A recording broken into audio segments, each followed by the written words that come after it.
how many hours a day are really under your control.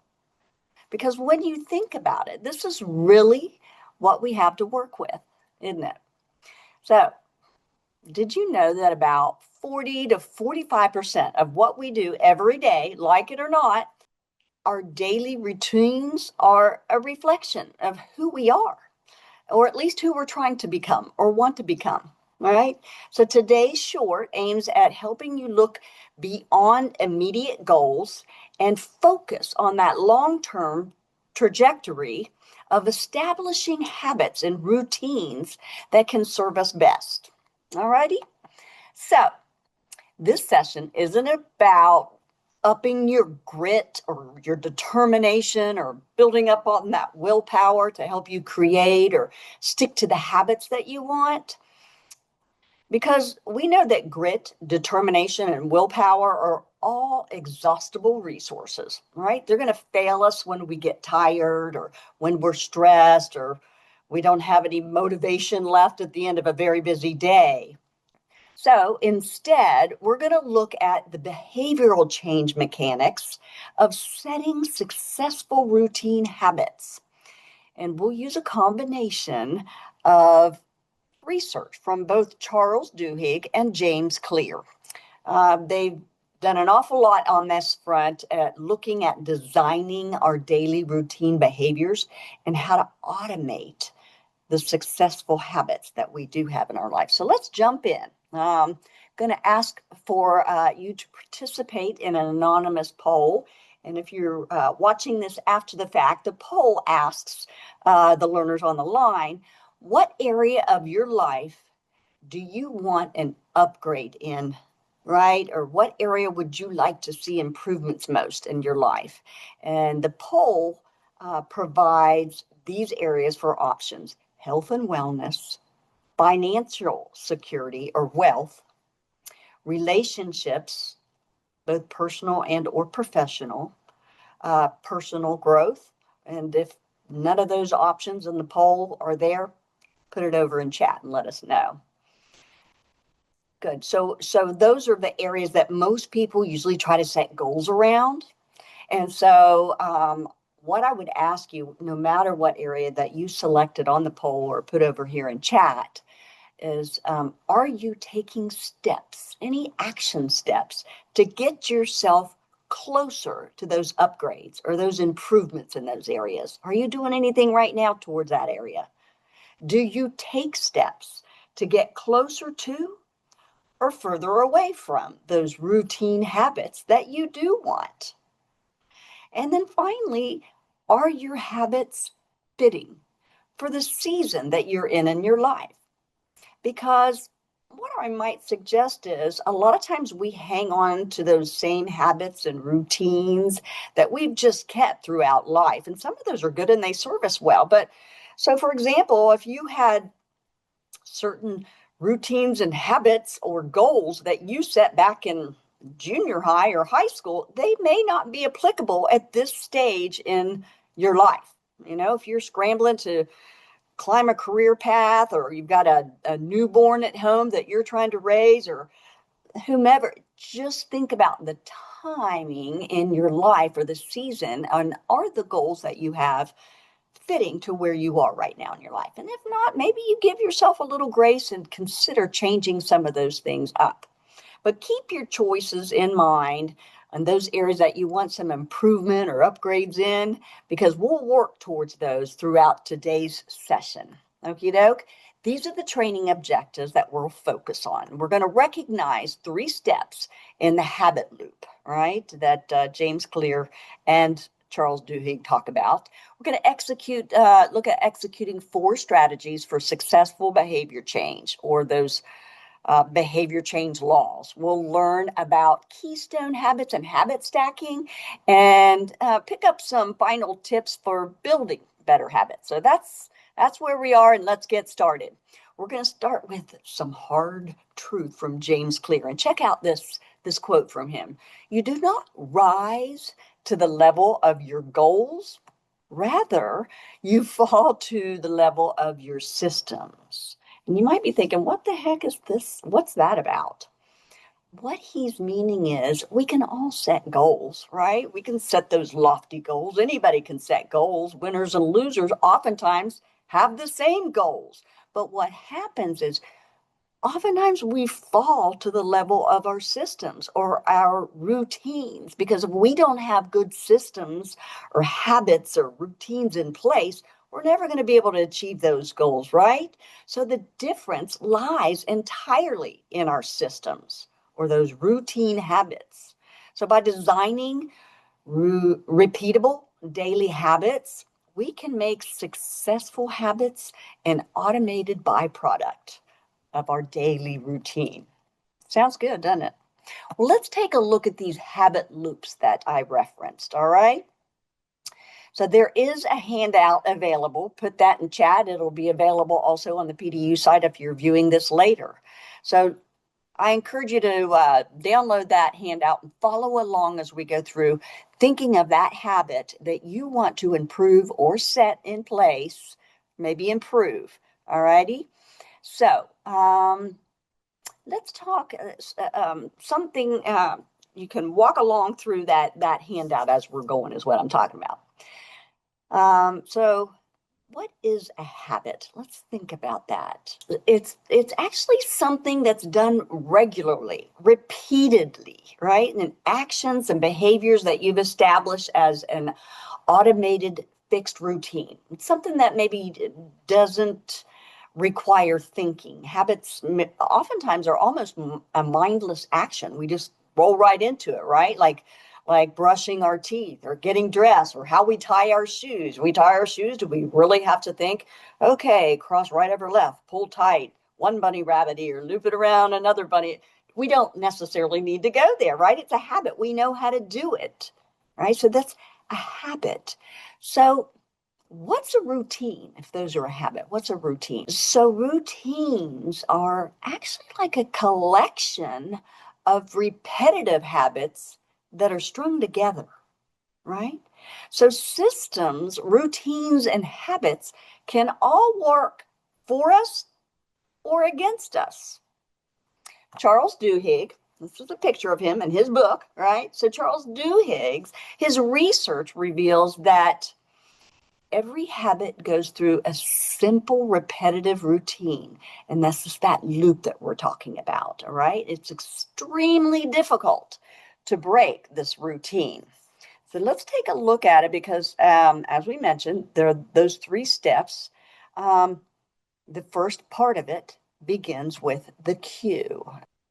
And the cue is actually like the trigger that sets off. It starts that habit loop and it gets that started. And cues can be both internal and external. So an example of internal cues may be things like that elicit certain internal feelings or emotions, right? Like feeling hungry, or maybe emotions like I'm anxious, or this makes me nervous, or maybe you're stressed. Those are internal cues, right? Things that we experience internally. Well, external cues are things that are going on outside of you that trigger you, like a specific time of day. It's lunchtime, or maybe a smell of a certain food or a noisy engine driving by. It just might trigger you into irritation or whatever. Those are external cues, right? So imagine, say you're sitting at your desk and the clock strikes noon and you're pretty religious at getting lunch on time. Seeing that clock hit noon, that would be an external cue. It's lunch break, right? Lunchtime. Or perhaps maybe you hear a familiar jingle that kind of stimulates something. So let's just give you an example there. So sometimes just hearing something makes us think about, I'm hungry. Seeing the picture, we're watching TV, seeing this commercial, that may be the cue for us. Like, wow, I'm hungry. Ooh, I want that burger, right? So thinking along those lines, those are cues that almost put our brain on autopilot, if you will, and it kicks us into that next action step, right? So we all have habits, that we wish maybe we didn't have, right? I wish I wasn't so nervous, or wasn't a nail biter, or whatever. We all have habits that we wish we didn't have. And the first step towards changing those habits up is to recognize what those cues are, what's triggering these unwanted habits, So I'd ask you in chat, what might be some triggers that you have that trigger or cue up your bad habits? Here are some tips that might help you identify or figure out what those cues are. First, consider keeping a journal. You might want to write down when that habit occurs. What time is it? Who are you with? What are you feeling? This being able to journal and keep track of that helps uncover if there's a certain pattern to that. So that's an awareness.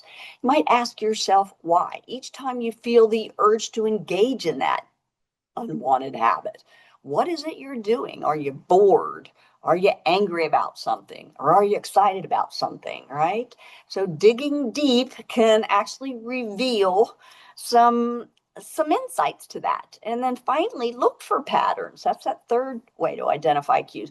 Reflect by looking through your journal entries. Are there certain times of days that you feel stressed, or that you're bored, or that you overeat? So look for patterns, and that can help you identify those cues. So understanding what your triggers are is like finding the magic key to unlock things, right? Once you know what's starting that habit loop with that cue, you can start to almost re-script, if you will, rewrite it and try to change that cue up. So after the cue, we have the routine, right? So once that cue is triggered in your brain, that routine automatically kicks in, and the routine is just a reaction from that cue, right? So good routines, if you can think of some good routines that you might have, what might some of those be? All right, you could journal what your good routines are. So maybe it might be something like reading a book before bedtime, taking a walk after lunch, drinking a full glass of water in the morning before you hit the coffee, right? So now, how about some not so good or bad routines that you have? What are some of those things? Think about those. Are you aware of any bad routines or habits that you have? Maybe it's biting your nails when you're nervous, right? Or reaching for snacks when you're watching TV. It's just because it comes automatic. I'm sitting in front of the boob tube, I'm going to snack, right? Or maybe hours scrolling on social media when you're bored. So some of those things are maybe not great habits, but they just become routine from certain cues. We're bored, we're going to do this, right? So many of our routine behaviors are on autopilot, if you think about that. So you got the cue and then the routine. So what can we do about those routines? Changing a bad habit doesn't always mean that you have to alter everything. Sometimes you can keep the same cue, but maybe just modify that routine to kick the bad habit, right? So think about that bad habit that you identified that you wish maybe you didn't do so often, or it didn't become automatic. And I want you to think about that habit that you might want to kick, and think about, how have you tried to, drop kick that habit in the past? How have you tried to quit or kick that habit? If you prefer to eliminate it, reduce it, or replace it. So those are the three options that the research says are pretty effective. And by eliminating it, that's setting clear intentions and visualizing, and then just going cold turkey, cutting it out cold turkey, right? The thing about eliminating it, depending on how deeply ingrained those habits and those routines are, because remember, this habit loop is really tough to break. It's hard to break. You just really can't do it.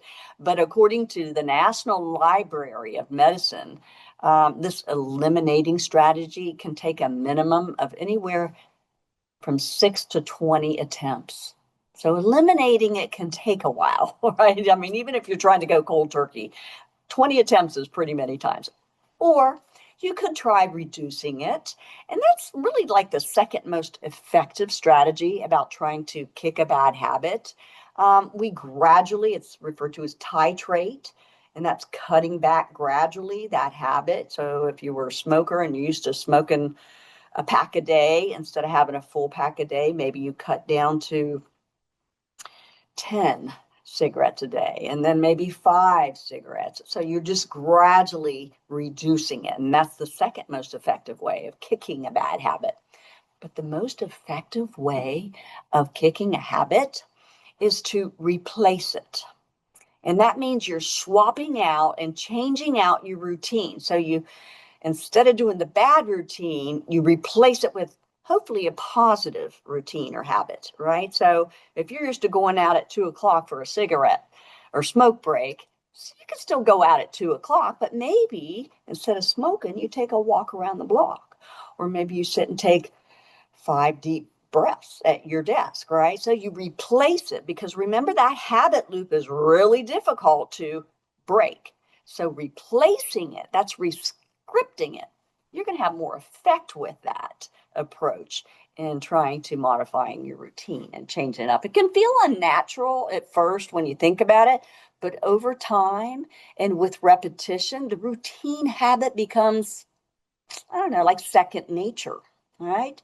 So you got the cue and you got the routine. That's the second step. Our third step, it's the reward. And finally, this is what we're getting to. Rewards, they're the reasons that habits stick when you think about it, because they let our brain know that this routine, it's worth repeating, right?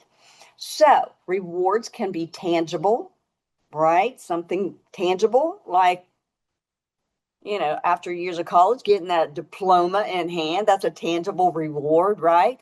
Or rewards can be intangible. Maybe it's like the feeling of relaxation after a really great yoga session, all right? So that's an intangible relax with feeling mellow, chilled, right? So you got your tangible and intangible rewards, right? But without a reward, there's really not always a lot of motivation to maintain that habit.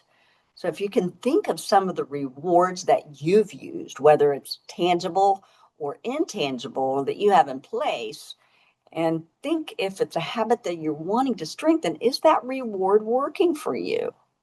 Maybe you need to switch up or change up your reward a little bit to make it more incentivizing for you, more motivating. Here's one thing about tangible rewards. Sometimes it could be something, that's tangible. And at first, you need that little extra carrot in your reward to keep you going. But once that routine becomes intrinsic and you're just feeling good from your exercise routine because it makes you feel good, as opposed to just fitting into your jeans or getting ready for the class reunion, then you won't always need that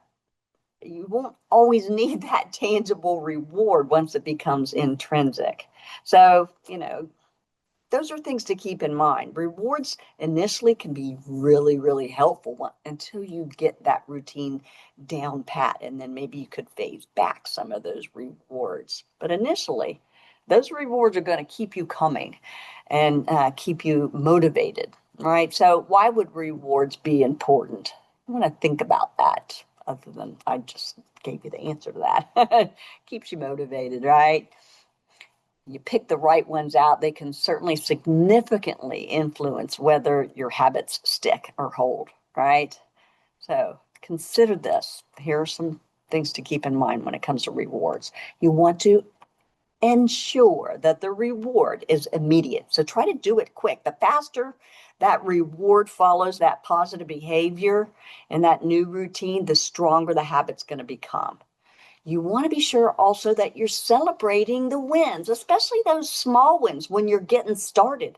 That's important. That's when those tangible rewards are important. You want them. They kind of keep you coming back. This builds momentum, right? And acknowledging the progress that you're making. So break those bigger, larger goals, if you will, into smaller, more manageable steps and reward each one of those steps because that keeps that momentum going. Just make them small and get there gradually. And then finally, for rewards, you want to make it meaningful, particularly if it's relevant to you and the activity or whatever it is, the behavior that you're trying to do. Try to make it meaningful you. So I'll say that once a reward becomes intrinsically meaningful for us again, we don't necessarily need to continue with those tangible rewards that I mentioned earlier. So think of rewards as the light at the end of the tunnel, the cookie at the end of the rope, right? So oftentimes we don't necessarily need those, but they, when we're new and trying to get those habits started, they certainly can guide you towards some success and making it feel worthwhile.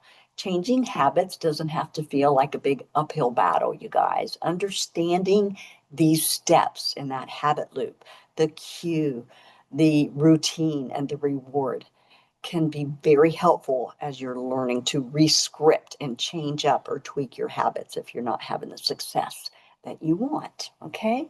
So there you go with that habit loop. Kind of cool understanding that. Keep those things in mind.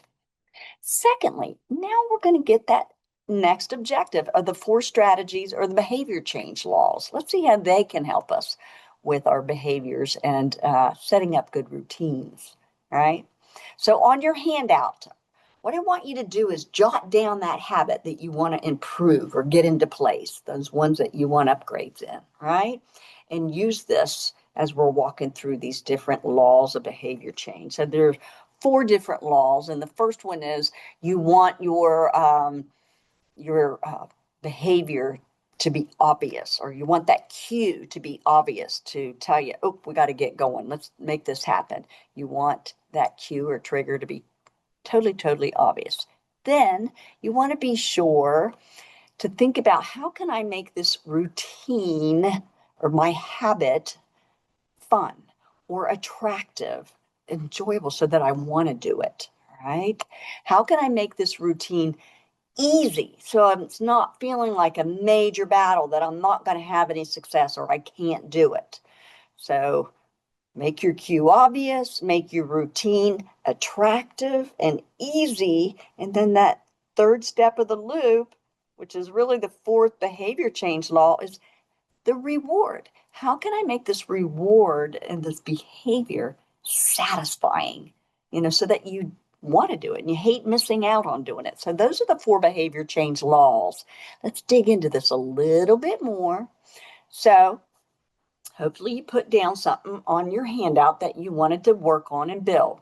So let's look at this first law, which is kind of like the cue, right? That trigger. We want to make it obvious. So say you want to start reading more in the evening before you go to bed. What is an obvious cue that you could do to make that habit start? Get that loop started, right? What's an obvious cue? Yeah, right. You could put your book smack out on your bed or right there next to your nightstand so you can't miss it. So it becomes so obvious, like, okay, yeah, I was going to read before I went to bed. All right. Here's another popular one that a lot of times people choose to get their upgrade or improve upon: exercise, right? So how can we set ourselves up for success by making a trigger for exercise to get that behavior started? What's a good cue that gets us started? That obvious cue. Right. Maybe we pack our gym bag the night before and put our shoes right there at the door so we're practically tripping on them before we get out the door. That's like, oh, I can't miss this. I got to take this with me because I'm hitting the gym after work, whatever that might be. Yeah. So, yeah, that's just an easy way. Just make it so obvious that you can't miss it, right? So think about that with the habit that you put on your handout and think of an obvious way that you could cue yourself in to start on that habit and that habit loop. All right. Now, next, how can we make our habit attractive? All right. So next on that handout, consider a strategy that you could use to make your habit attractive. Something that's fun, that you know you would enjoy. All right. Well, let's stick with the same theme of exercise. All right.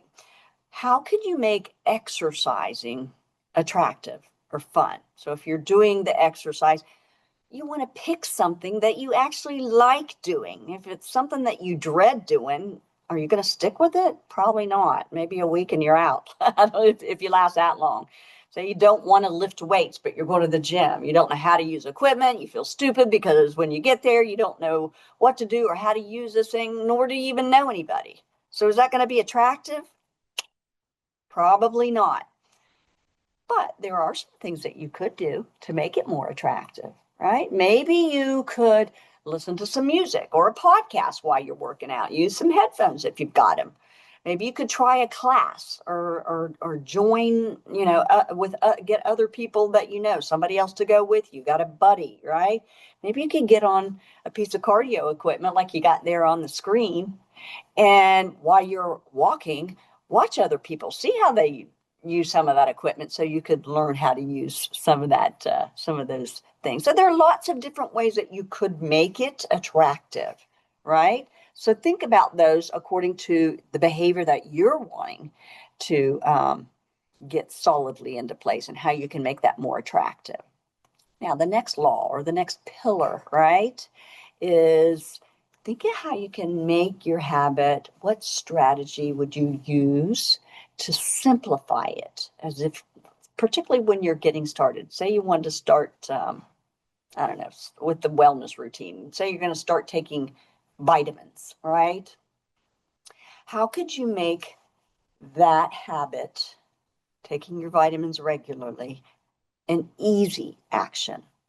How could you do that? So thinking about that. Maybe start small. Maybe you go with little gummy vitamins. I don't know. Maybe you go with liquid if you don't like taking the tablets. Find a way to make it easy. You also want to try to reduce friction. So set them in a place that's easy to access. Don't put them upstairs on the hall closet that you got to go and dig through to find them each morning. Put the vitamins right there next to your coffee pot or your water glass in the morning, right? So reduce friction and make it easy. Start small, right? And ease into it. You might back into that fitness habit. James Clear recommends making it so easy that you could even do it on your worst day, right? So if you make it so easy, you could do it on your worst day. He even shares that if you give it, he calls it 120-second rule. That's 2 minutes. Just start out and give it 2 minutes. I mean, any of us could almost do anything for 2 minutes, right? So at least until you can build a routine around it, start small. Just give it 2 minutes even. Stick with it and keep doing it and then gradually add to it. All right, so that's how we can make it easy, that third pillar. Then finally, the satisfying piece, right? What strategy, put it on your handout there, could you use to make your habit more satisfying or rewarding, right? It's that reward, that third step of that loop. So if you're sticking again with this wellness habit, how could you think about how could you reward yourself for getting your walk-in daily? You know, how could you reward yourself if you're wanting to read more each night before bed? You know, you don't need to read 3 chapters, read a couple pages. Start small, remember, make it easy. But then once you've completed that, that's internal, maybe gratifying, satisfying reward. Or maybe it's you buy a new book or go to the library and check something else out. So it typically, finding something that is going to motivate you and feel satisfying so that you don't want to miss it. Right? So one thing to keep in mind, research shows that it can take an average of 66 days. That's a little over 2 months to form a new habit. So give yourself some grace. Start small, make it attractive, make it easy, and give yourself attaboys and rewards. So those are your behavior change laws, right? Moving right along. Look at us. We're at our third objectives now. And we're going to learn a little bit about keystone habits and habit stacking. So this concept of keystone habits, it's just kind of cool. I wanted to share this with you. So the keystone habits are habits that actually trigger kind of like a domino effect of positive chain reactions across multiple areas of your life, right? So these habits will actually strengthen our own resolve, if you will, and even give us a little more confidence and willpower. It can also create momentum. Think about that. Momentum with each little success and victory that we have, and actually can cause some other good behaviors to fall into place. So these keystone habits can be quite empowering, right? If you think about it, because it's crossing all kinds of different areas in our life and it spills over to unrelated areas of our life. So we get that momentum going, it reshapes other behaviors. So just from one habit getting solidly in place, it just kind of trickles or ripples out, if you will. So if you can think about, do you have any keystone habits in your life? Maybe you don't even realize them, but if you can put those on, if you can think of some, put them on that handout that you've got. I'll give you some examples of like keystone habits. So people who start a morning exercise routine often naturally, research shows, they also eat better. If you're working out, you want to eat better, right? You're taking maybe, and they also, I don't know what the tie is to this, but it's in the research. They spend less money on frivolous things. And they work more productively at their task and their jobs or whatever it is they're doing. They don't focus on diet or budget or getting more done. It's just kind of trickles and falls into place. It's like setting a good habit spreads out. Another example is, have you ever heard the one about making your bed in the morning? It naturally keeps, it trickles out into other areas of your life to feel more organized, to be more tidy.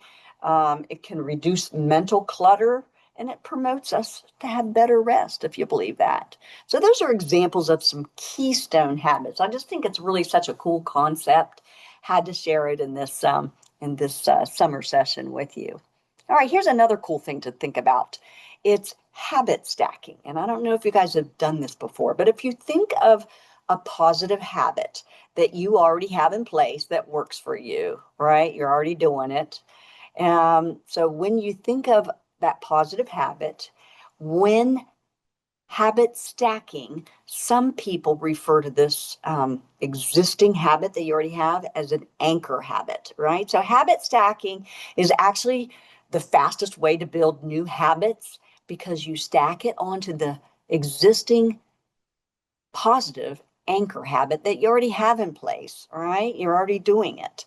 So for example, if you could think of some existing habits you probably already have, like brushing your teeth before you head out the door, or maybe watering your flowers, or shutting your computer down at 5 p.m. Maybe existing anchor habit is going to the gym. So what you would do is stack a habit onto some of those existing anchor habits. So if you brush your teeth, maybe you want to start flossing. So you're already working on your teeth. When you're done, start flossing, right? Doing some things like that. You say you're watering your flowers. Maybe a habit that you stack on there is to weed a little bit, right? You shut your computer down at 5, stack a habit on of tidying up your desk before you head out the door. So that's what I'm talking about, habit stacking. You have an existing habit that's already working well for you, and you just tack another one on top of it. Couple key things to keep in mind with habit stacking. You want them to be small to begin with, not too cumbersome, so you can get some momentum and some success under your belt. And keep it relative to the existing habits that you're already doing, So if it's like what I mentioned, brushing your teeth, well, that kind of almost seems like a no-brainer. Just that's a good time to incorporate your flossing, right? So there you go. That's what habit stacking is. And so for online, in this session, I want to give you guys a chance to think about habit stacking. So think of an anchor habit that you already do and you're pretty successful at, right? And put that down on your handout, or you can enter it into chat, right? And then think of what habit you want to stack on top of that. So it may be something that looks like this. After I shut my computer down, I will tidy up my desk, right? So think about that habit that you're stacking, and I encourage you to put that in chat, or you could put that in your handout, and that's a good way to remember that and use that in the future. All right, now there are 3 tips that I want you to take away because I think they were well worth keeping in this training. So I'm going to share those with you now. So let me ask you, what happens when life gets messy and your systems or routines start to break down? Well, this is where most people quit. They just give up. You know, they miss a day, they feel guilty, they abandon the habit. I can't do that. I don't know why I even thought I'd try that kind of stuff. But James Clear, you know, the researcher that we've been talking about, using his stuff, he's got a golden rule, and I like these. Never miss twice. You know, missing one day, it's an accident. It happens, right? Missing 2 days, that's like a start of a brand new habit that you're not doing to get to where you want to be. If you miss a day, it happens. That's fine. Just make sure that it's a priority the next day to get back on track, right? So when it comes to forming habits, perfection is not required, but consistency is. Okay? Second, small steps add up. This is the second takeaway I want you to have. The power of 1% growth can be compounding, right? So if you get just 1% better at your habit that you're working on every day for a year, think of how much better you'd be by the end of the year. Your daily behaviors are like compounding interest payments on your future self. Think of that long-term trajectory, right? Small habits multiply, right? They get you closer to that bigger picture. So if you stack loads of baby steps, you're ultimately going to get to where you want to be and who you want to be, right? So commit to a system of small baby steps and embrace the 1% change, that growth, and then let time do that heavy lifting for you over the long haul. All right? So that's the second of the 3. Here's your third one I want you to have takeaway. Oh, wait a minute. Let me back up. I want you to think of a couple baby steps that you could take towards getting your new habit in place. I don't know what those are, but while you are thinking of those baby steps, you could put those on your handout. You could add them to the screen. Here's a couple examples of baby steps, right? So start out small. Maybe that 2-minute rule, right? 120 seconds. Small baby steps that can help you with success and setting that routine and that momentum. Now, for the third thing, I want you to remember at the start of our session, we said routine habits are actually a reflection of who we are, or at least who we are becoming. So to this point, this last tip that I'm sharing for building better habits focuses on action, taking action. So there are benefits to taking action. For one thing, if you're anxious about getting started, taking action can actually help you relieve that anxiety. So if you just need to get out there and take the plunge and jump in, get started on something, even if it's just a baby step, right? So I'm going to encourage you to choose action over motion. Oftentimes we get all caught up in, researching what's the best gym, investigating how might I do this, what are my clothes going to be, planning, talking about it, speaking to, we just never really get started. All that is motion, right? We're planning, it's important, it can help us for our success, but don't confuse that motion of thinking about it, pondering, talking about it, as the same as action steps. So motion makes you feel like you're doing something, right? Moving closer to your results, but it's action that moves you closer towards your results. And if you're familiar with this PDCA, it's plan, do, check, and act cycle. This concept focuses on the do and the act part of this plan, do, check, act. Yeah, you still want to plan. You still want to check it out. You don't want to be hurting yourself or making bad plans, but focus. Just get started. Take some action steps, even if they're baby, each day. Each day, your actions or lack thereof actions are going to either move you closer to or further away from who you want to be. All right? So, with this in mind, each action is going to get you there, no matter how small. You start taking little steps. It's like casting a vote for who you want to be in the future, right? And that wraps up our session on habits.